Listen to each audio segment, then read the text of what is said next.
They often say that you can discover everything you ever need to know about a man's true character by carefully observing how he treats someone who can do absolutely nothing for him. Over the course of almost 7 decades on this earth, I have found that statement to be so devastatingly accurate that it might as well be carved in stone.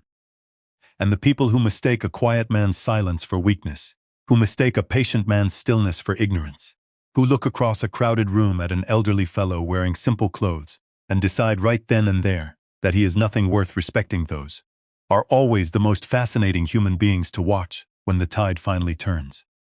Where are you tuning in from tonight?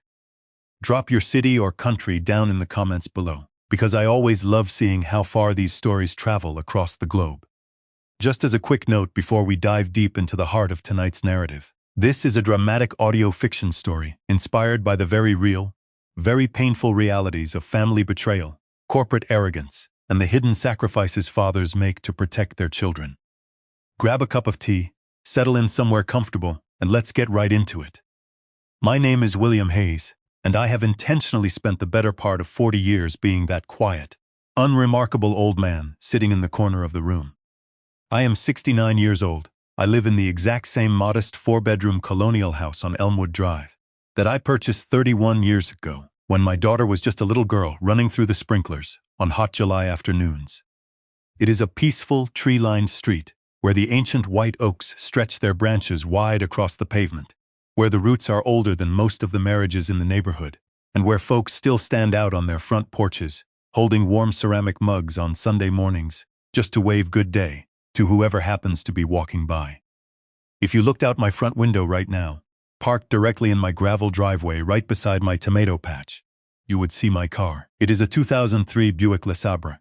My daughter Serena has been pleading with me, sometimes practically begging me almost every single birthday to retire that poor vehicle for the better part of 3 years. Originally, when it rolled off the dealership lot over 2 decades ago, it was a crisp, metallic silver. Today, after living a long, adventurous life exposed to summer heat waves, winter road salt, and afternoon thunderstorms, it has faded into what I like to affectionately call a silver-adjacent situation. It is the kind of color that happens when an automobile has lived through 400,000 miles of loyal service and simply does not care what any modern, glossy SUV thinks about its faded paint job or its slightly dented passenger mirror. The air conditioning unit under the hood has developed a rather stubborn personality of its own, deciding to cool the cabin only when it feels particularly motivated, and the engine turns over each morning with a low, metallic rattle that sounds like an old soldier clearing his throat before putting his boots on. But it gets me from point A to point B without complaining, and I have never been a man who felt the need to announce his arrival with roaring horsepower or polished chrome. My next-door neighbor, a wonderful fellow named Bill Patterson, who retired from the Postal Service 4 years ago and happens to be one of the absolute worst golfers in the entire county, once leaned his elbows over our shared wooden fence on a sunny Saturday afternoon, squinted at me through his reading glasses, and chuckled. He said, "William, I swear on my mother's grave, you are the most unfancy rich guy I have ever crossed paths with." I smiled right back at him, wiped the garden soil off my work gloves, and told him with a perfectly straight face that I wasn't rich at all, just comfortable enough to keep the lights on and buy good fertilizer. Bill laughed until he coughed. I laughed right along with him. We stood out there in the warm breeze for another 20 minutes debating the secret to growing disease-resistant beefsteak tomatoes, and then I tipped my hat and walked quietly back inside my kitchen. Here is the truth of the matter, the absolute, unvarnished truth that Bill Patterson over at the post office does not know, that the nice ladies who sit in the 3rd row of my Sunday morning church congregation do not know, and that the eager young salesman down at the local dealership, who once tried to aggressively push me into financing a $50,000 luxury crossover, didn't know when I politely patted his desk and said, "The LeSabre is just fine for my needs, young man." I am the sole founder, primary shareholder, and acting chairman of Cornerstone Global Holdings. We are a diversified private equity and asset management conglomerate with controlling interests in commercial real estate development, international logistics networks, regional healthcare infrastructure, and digital media subsidiaries operating across 6 American states and 3 overseas territories. If you searched public registries or scrolled through those glossy financial magazines that sit on glass coffee tables in downtown waiting rooms, You would never see the name William Hayes printed in bold ink across a headline. You will not find a Forbes profile detailing my morning routine. You will never see my photograph plastered across a charity gala banner, and you won't find my signature on any public press release boasting about quarterly revenue milestones. 6 months after Aaron married my daughter in a beautiful ceremony, where I wore a 20-year-old dark wool suit that nobody looked at twice, he came home bursting with self-congratulatory excitement. He announced to Serena that after undergoing a grueling, multi-round executive talent search, he had just been officially selected and appointed as the brand new Chief Executive Officer of Crosspoint Logistics. Now right here is where our story takes a sharp turn into the deep waters, and I need you to lean in and pay close attention, because every single detail of this architecture matters immensely for what was destined to unfold. Crosspoint Logistics is not an independent corporate island floating in the free market. It is, in fact, one of Cornerstone Global Holdings' primary wholly owned mid-tier operating subsidiaries. It is a fantastic, highly reliable commercial enterprise with over 450 dedicated employees. Sprawling regional distribution hubs across 4 major metropolitan corridors, long-term freight hauling contracts with 3 of the nation's largest retail networks, and exceptional rock-solid underlying asset value.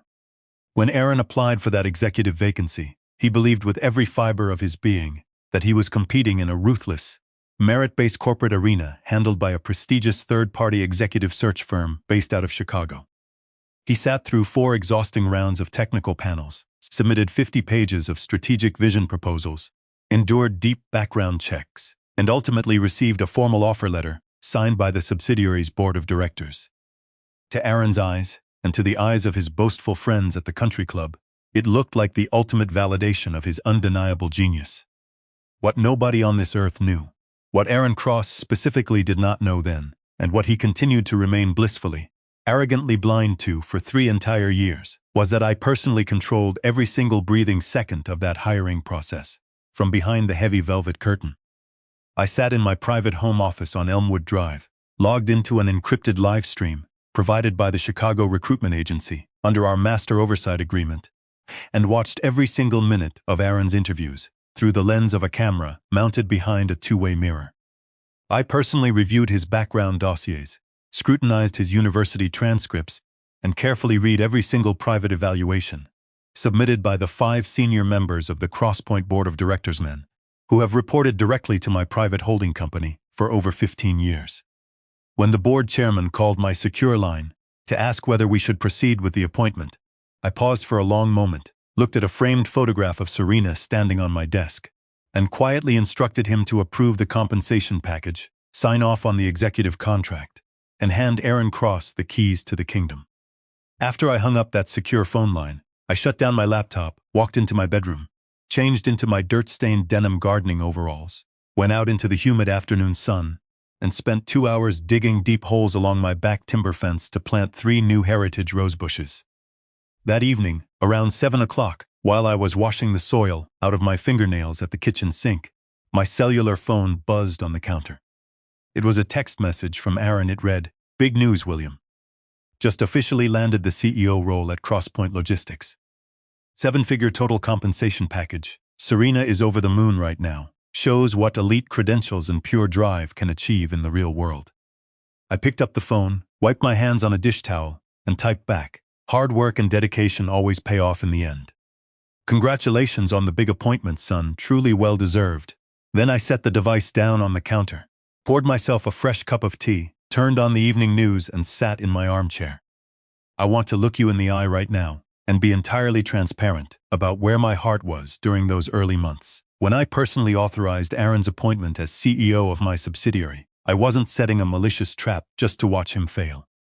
I genuinely, sincerely wanted to give the man a wide, fertile field to run on. I wanted him to succeed. I am not a cynical man who makes permanent, unyielding judgments about human beings based solely on a cocky first impression. During my 40 years of building Cornerstone, from a single distressed warehouse into a multi-billion-dollar empire, I have hired, mentored, disciplined, and elevated hundreds of ambitious young men and women. I know for a fact that people can mature when given real responsibility. Authority has a way of sobering a man up, teaching him humility, and showing him the gravity of leadership. I wanted Aaron Cross to grow into the kind of steady, humble, rock-solid protector that my daughter Serena deserved to have by her side for the next 50 years. Aaron Cross did not grow, he did not mature, and he certainly did not surprise me with newfound humility.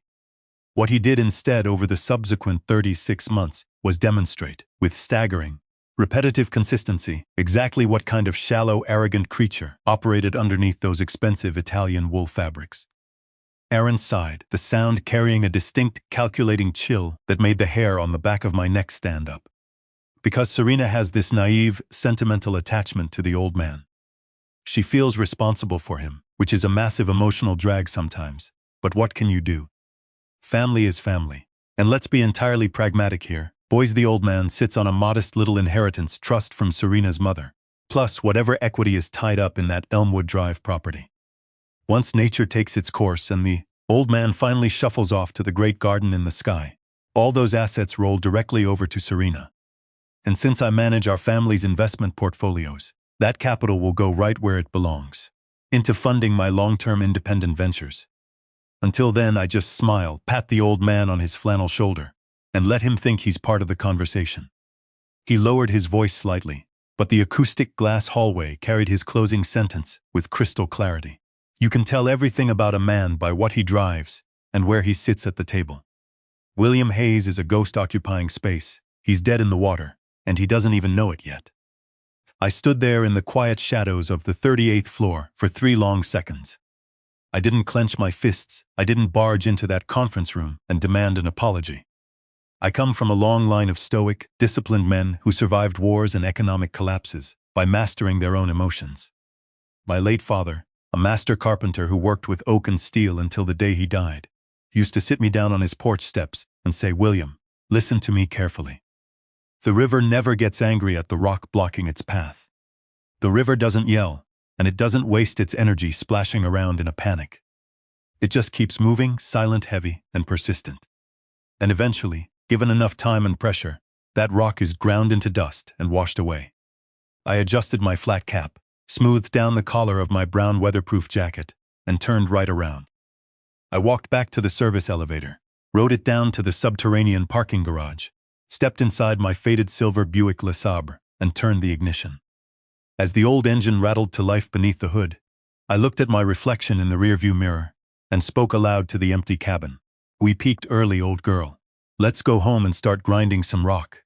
If you have been gripped by this story so far and want to support our channel, please take just 2 seconds right now to hit that red subscribe button and turn on notification bells.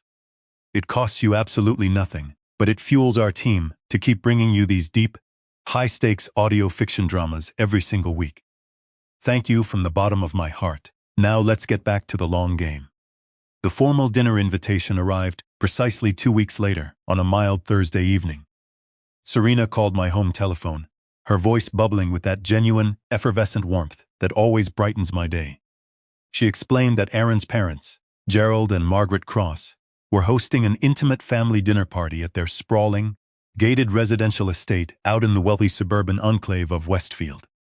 Gerald Cross was a retired senior investment banker who had spent 35 years trading corporate debt and judging men by the size of their stock portfolios. Margaret Cross was the sort of high society matriarch whose entire personality, moral compass, and vocabulary were constructed around the exact square footage of her property, the brand names of her silverware, and the exclusive country club committees she chaired. They wanted to host a grand family gathering, just the 5 of us, to celebrate Aaron's 3rd anniversary as CEO and discuss the future legacy of our united families. "Dad, I really want you to come," Serena said softly over the receiver, a tiny hint of anxiety underneath her cheerful tone. "I know Gerald and Margaret can be a little intense with their high society talk, but you'll love the gardens out there, and I want my father sitting right by my side." "I wouldn't miss it for the world, my sweet girl," I replied gently. "I'll be there with bells on, because here is the fundamental psychological blind spot that Aaron Cross did not understand. Here is the fatal misconception that Gerald and Margaret Cross, sitting inside their marble-floored mansion out in Westfield, could not possibly comprehend. And here is what not a single soul sitting around that candlelit dining room table on Saturday evening was going to realize until the floorboards collapsed beneath their feet. I wasn't dressing down because I was a poor, retired handyman who had nothing better in his wardrobe. I was deliberately dressing down because I wanted to look those people dead in the eyes and see exactly who they were when they believed they were dealing with someone who possessed zero power, zero leverage, and zero consequence. When a man believes he is standing above you on the social ladder, he drops his defensive mask completely. He stops pretending to be noble, he stops rehearsing his etiquette, and he reveals the pure, unadorned anatomy of his soul. And I had a deep, bone-deep, 40-year-old certainty that Gerald, Margaret, and Aaron Cross were about to lay their entire character right out on the table for me to inspect. Saturday morning arrived with a quiet, misty fog rolling off the river, the sort of tranquil, unassuming start that important days often have before the storm clouds gather. I woke up at 5:30 in the morning, without the aid of an alarm clock, exactly as I have done for every single morning since my early days, serving as a young logistics and intelligence analyst in the military 4 decades ago. I walked into the kitchen, boiled fresh spring water, and brewed a heavy pot of dark, single-origin Ethiopian coffee black. No sugar, no cream, the exact same bitter, clarifying brew my father drank while sketching blueprints on his workbench. I sat alone at my kitchen table, sipping the dark liquid, while watching the early morning sunlight slowly pierce through the oak leaves in my backyard. I felt profound, absolute calm in a world full of frantic, insecure men who rush into conflicts with loud voices and trembling hands. Utter emotional stillness is the most terrifying, underestimated weapon a human being can bring into a room. By 5 o'clock that afternoon, I dressed slowly and deliberately in my clean-pressed light blue cotton shirt and my modest beige chinos. I polished my brown walking shoes with a simple cloth until they looked neat and respectable, though entirely unspectacular. I strapped a $30 digital wristwatch around my left wrist, a reliable little piece of plastic that tells the exact time down to the second without needing 30 rubies or a platinum bezel to justify its existence. I took one brief look in the hallway mirror, adjusted my shirt collar, and nodded.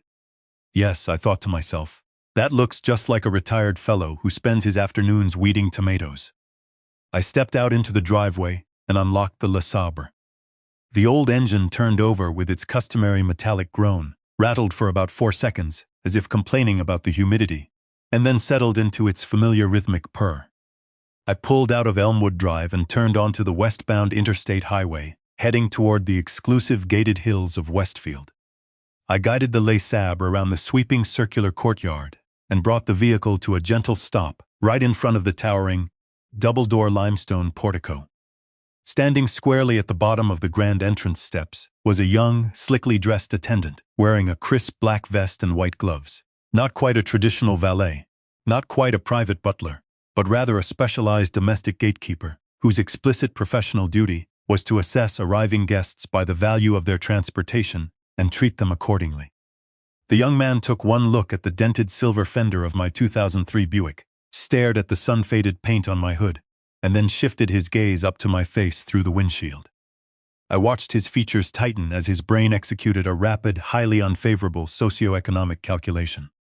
He stepped forward, opened my driver's door with a stiff mechanical posture, and forced a thin, professional smile onto his face. "Good evening, sir," he said, his voice entirely devoid of warmth. "I can take the vehicle around to the rear service pad for you." "Thank you kindly, young man," I said with a warm smile, dropping the worn plastic ignition keys right into his white-gloved palm. "Now, just a quick word of advice. The steering wheel has a slight tendency to pull toward the left when you hit third gear, and the brakes require a good firm press if you're backing down an incline. Don't let that alarm you. She's got a heart of gold underneath that hood." The attendant stared down at my keys as if I had just handed him a dead fish, nodded with the rigid focus of a man trying desperately not to contaminate his gloves, and slipped inside my car. I adjusted my belt, smoothed down my light blue cotton shirt, and ascended the limestone steps toward the towering front doors.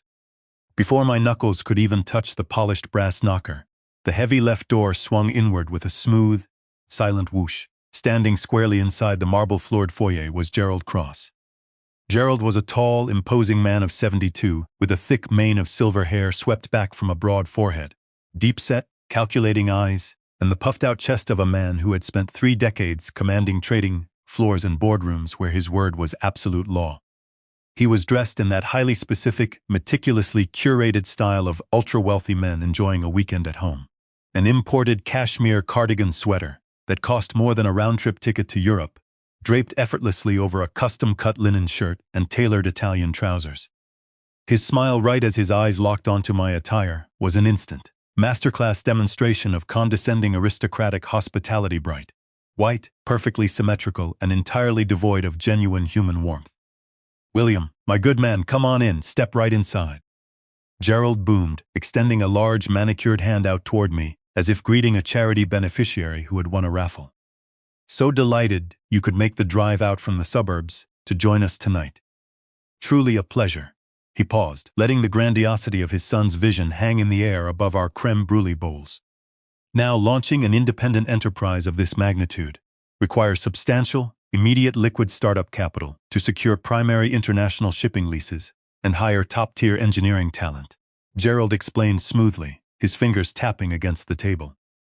"My personal capital is currently locked into multi-year commercial real estate syndicates and illiquid bond trusts that cannot be liquidated without triggering severe tax penalties. Therefore, after careful family consultation between myself, Margaret, and Aaron, we have devised a highly secure, completely logical financial arrangement. And what we are proposing, what is detailed right inside that portfolio in front of you, is a straightforward collateralized liquidity bridge." I looked from Gerald's silver hair down to Aaron's twitching jaw muscles. "And how exactly does that bridge operate, Gerald?" I asked pleasantly, my voice quiet and mild. Gerald smiled his wide, practiced aristocratic smile. "Well, as you know, William, Serena is the sole legally designated beneficiary of her late mother's family estate trust, along with the eventual inheritance rights to your Elmwood Drive property and private accounts. A combined asset valuation, which our tax attorneys estimate, currently sits around $4 million. Under standard banking protocols, Serena can formally pledge the irrevocable collateral rights to her inheritance trust as security against a primary $4 million commercial startup credit line, issued by our private banking partners here in Westfield. Everything is fully legal, meticulously drafted by senior corporate attorneys, and completely above board in every single clause." He leaned in closer across the candles, his deep-set eyes locking onto mine, with what he clearly believed was hypnotic financial authority. "Because Serena's inheritance trust originally stems from your late wife's estate and requires your formal parental sign-off as the primary trustee until she turns 35 next year, simply require your signature on the third-party collateral authorization forms, alongside Serena's endorsement. Once you sign off, Aaron secures the initial $4 million in working capital. Cross Venture Solutions launches next quarter, and within 36 months, the new company's projected equity valuation will allow us to easily refinance the credit line and release Serena's inheritance trust completely unharmed. It is an absolute win-win for the legacy of our family."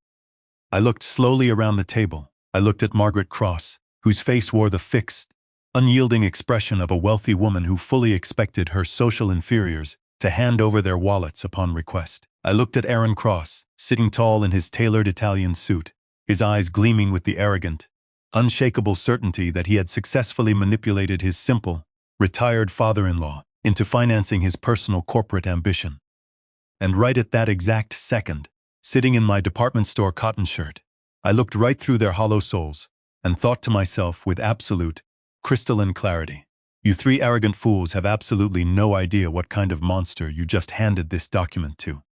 I slowly raised my right hand from my lap, placed my fingers against the edge of the black leather portfolio, and flipped open the cover. For the next 8 unbroken minutes, the grand formal dining room of the Cross estate was so profoundly silent that you could clearly hear the white wax dripping down the silver candelabras and the rhythmic tick-tock of the grandfather clock standing in the hallway. Nobody dared breathe a word while William Hayes read his bedtime story. Within 30 seconds, Aaron replied with a single breezy yellow thumbs-up emoji. He was entirely convinced that I was just a slow, cautious old pensioner trying to spell out the legal words with a magnifying glass. Right after I received that thumbs-up emoji, I set my phone down on the kitchen counter, walked into my private home office, locked the heavy oak door behind me, and sat down before my encrypted desktop terminal. I picked up my secure satellite-linked phone and initiated 3 highly specific, highly confidential voice calls. I did not call Aaron. I did not call Gerald or Margaret Cross. I called the 3 senior managing directors who sit on the Executive Oversight Committee of the Crosspoint Logistics Board of Directors, veteran corporate titans, who have reported directly to my holding company for nearly 2 decades, and who fully understand that when William Hayes dials their private extensions directly, a Category 5 corporate hurricane is about to make landfall. Gentlemen, I said calmly into the secure receiver once all 3 men were connected on the encrypted line. We are initiating Protocol 0 across the entirety of Crosspoint Logistics immediately. I want a comprehensive, full-scope forensic digital audit executed on Chief Executive Officer Aaron Cross. Pull every single server log, every encrypted internal email, every executive expense account, every private client contact file, and every cellular transmission passing through his corporate devices over the past 12 months. Mobilize our internal forensic intelligence unit, the Greystone team out of New York, and have them work around the clock. I want a complete airtight evidentiary dossier sitting on my physical desk on Elmwood Drive within exactly 11 days. Leave 0 stones unturned. Understood immediately, Mr. Chairman, the senior board director replied without a single second of hesitation. We are locking down the servers right now. When Aaron Cross first signed his executive employment agreement to become CEO of Crosspoint Logistics 3 years ago, he was so blinded by the 7-figure salary and the prestigious title that he skimmed right past the fine print without retaining independent legal counsel. He did not know that I had personally authored every single paragraph of that standard executive contract. Specifically, buried deep inside Section 44B of his employment agreement sat an ironclad, non-negotiable fiduciary loyalty and comprehensive clawback provision. I hadn't written Clause 14B specifically for Aaron 3 years ago. I had drafted that exact razor-sharp corporate bear trap 15 years prior, after surviving a brutal attempted corporate espionage coup by a rogue vice president in our European division. It was a clause designed with surgical, legal perfection specifically to destroy arrogant, predatory executives who attempt to bite the hand that feeds them, while secretly building competing empires on company time. I had been a very patient man for 15 years. I could easily wait 11 more days for the forensic auditors to finish their work. The completed Greystone forensic audit dossier was delivered directly to my front porch on Elmwood Drive at 7 o'clock on a Wednesday morning, carried by a bonded armed courier who required biometric signature verification before releasing the steel-reinforced briefcase. I carried the heavy briefcase inside my kitchen, poured myself a cup of black coffee, sat down at my wooden table, unlocked the steel latches, and pulled out the 200-page evidentiary report. For the next 4 hours, I sat in absolute silence, turning through the forensic documents page by page. I did not feel shock. I did not feel surprise. A veteran hunter who tracks a wolf right into his sheep pen isn't surprised when he finds blood on the floorboards. He simply verifies the tracks before loading his rifle. What the Greystone Intelligence Unit uncovered was breathtaking in its audacity, its arrogance, and its complete disregard for legal boundaries. Over the preceding 8 unbroken months, Aaron Cross had been aggressively constructing his independent startup venture, Cross Venture Solutions, entirely inside the corporate offices of Crosspoint Logistics, entirely on company time, and entirely using our proprietary corporate infrastructure. He had utilized Crosspoint's multi-million-dollar logistics forecasting software to model his independent global shipping routes. He had exported 25,000 confidential client billing profiles and supplier contracts directly onto private offshore servers registered under shell entities in the Cayman Islands. And he had expensed over $60,000 in first-class international travel and 5-star hotel accommodations, including his famous trip to Geneva, directly to Crosspoint's executive expense accounts, while holding secret recruitment meetings with our direct, aggressive corporate competitors. He reached out with a hand that trembled so violently he could barely hold the barrel, picked up the heavy Mont Blanc pen, and pulled the resignation document toward his chest. "I'll sign," he whispered, his voice cracking and breaking into a raspy, defeated sob that barely carried across the room. "I'll resign today." He pressed the nib against the parchment and signed his full legal name across the bottom of both pages, the pen scratching heavily against the paper. Then he unbuckled his $30,000 Swiss chronograph, pulled his corporate iPhone and access keys out of his jacket pockets, and placed them all gently right in the center of the mahogany table beside the resignation letter. "Good," I said quietly. I stood up from my executive chair, buttoned my charcoal jacket, and picked up my steel briefcase, while the litigation partners gathered the signed documents. I walked down the length of the boardroom, my leather Oxford shoes clicking crisply against the marble perimeter, until I stood right at the double exit doors. I paused, turned my head over my right shoulder, and looked down at Aaron sitting slumped and broken in his chair. One final detail, before I leave you to clear your personal items from the 38th floor. Aaron, I said, my voice perfectly calm and conversational. That black leather portfolio your father Gerald presented at the dinner table out in Westfield last Saturday night, the proposal asking to pledge Serena's $4 million inheritance trust as collateral for your new company. I let that document sit on my kitchen counter for exactly 1 second after I got home. Aaron looked up at me, his eyes bloodshot and wide with dread. At precisely 8 o'clock this morning, prior to driving down to this office, my personal tax attorneys executed a formal, irrevocable inter vivos estate transfer, I informed him smoothly. I personally signed over and transferred Serena's entire $4 million inheritance trust, alongside absolute title deed to my Elmwood Drive property and a primary equity stake in Cornerstone Global Holdings, directly into a private, sovereign, single-signature protective trust account registered exclusively under Serena Hayes' maiden name. That account requires her physical biometric signature alone to authorize even a single dollar of withdrawal, and it is entirely shielded by state asset protection statutes from any marital claims, commercial credit lines, or third-party liabilities.